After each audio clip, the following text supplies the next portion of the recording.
Hola, hoy me refiero al Renault Megane. En este video te mostraré cómo manejar la caja de cambios automática.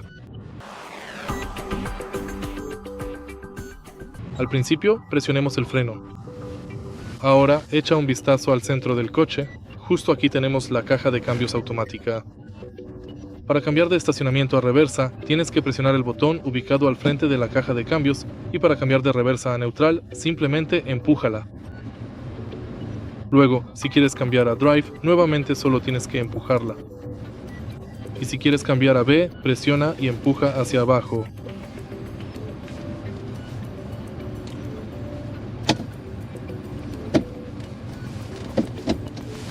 Y básicamente eso es todo. Si te ha resultado útil este video, por favor deja un like, comenta y suscríbete.